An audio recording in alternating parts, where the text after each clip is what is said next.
City. Love Shots on Radio City 91.1 FM.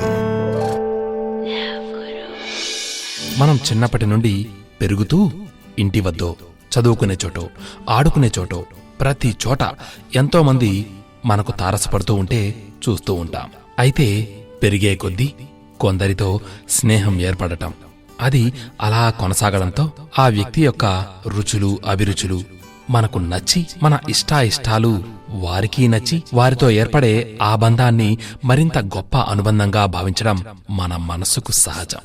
అయితే కాలం గడిచే కొద్దీ తొలి రోజుల్లో మన మీద అంతటి అభిమానాన్ని చూపించిన వ్యక్తే నెమ్మదిగా మన మాటలకు, చేతలకు స్పందించకపోతే ఎంతగానో కలత చెందుతాం. అభిమానాన్ని పెంచుకుని ఊహలతో గూడు కట్టుకున్న ఈ చిట్టి గుండెకు పాపం చెప్పలేని మూగవేదన. ఆ వేదనను కూడా అదే వేదనకు తమను గురిచేసిన వారితో పంచుకుంటేనే అది తీరుతుంది అనేంత పిచ్చి వేదన.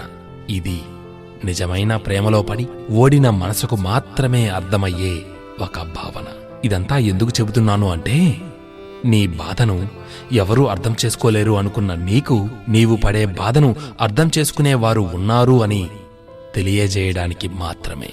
అయితే ఒక సత్యాన్ని గ్రహించాలి. మనం ఒప్పుకున్నా ఒప్పుకోకపోయినా కాలం ఎవరికోసం, ఆఖరికి ఆ సృష్టికర్త అయిన భగవంతుని కోసం కూడా ఆగదు. అంటే అది ఎంత విలువైనదో అర్థం చేసుకో. తమ స్వలాభం కోసం ప్రేమ అనే బంధాన్ని తెంచేసుకోవాలనుకునేవారు పొంతనలేని కారణాలను చూపుతూ మన నుండి తప్పించుకుపోతారు. నిజాయితీ లేని అలాంటి వారి ప్రేమకు మనల్ని బలిచేయకుండా తమకంటే బెటర్ చాయిస్ ని ఎంచుకునే అవకాశమిచ్చారని సంతోషపడి, మనల్ని కాదు అనుకున్న వారికంటే ఉన్నత స్థాయికి ఎదిగి మనం వారికే కనబడాలి. అదే జీవితం. సరే, ఈ విషయం అటుంచి అలా సముద్రపు ఒడ్డుకు వెళ్దామా? అక్కడ చూడు, ఎన్ని కెరటాలు. పడినా లేస్తున్న కెరటాలను చూసి మనం ప్రేరణ పొందవచ్చు. అలాగే పైకి లేచి పడిపోతున్న వాటిని చూసి నిరాశ పడవచ్చు. అంతే, జీవితమనేది పరిస్థితుల పట్ల మనం చూసే దృక్పథం మీద ఆధారపడి ఉంటుంది. జరిగినదంతా మన మంచికే అని భావించి కసితో జీవించాలి. అమూల్యమైన ఈ జీవితంలో నిన్ను నిన్నుగా ప్రేమించే వారికి ఈ ప్రపంచంలో కొదవలేదని మర్చిపోతే ఎలా? ఆలోచించు.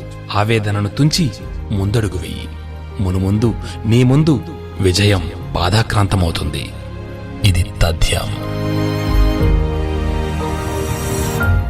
Radio City Podcast. Radio City.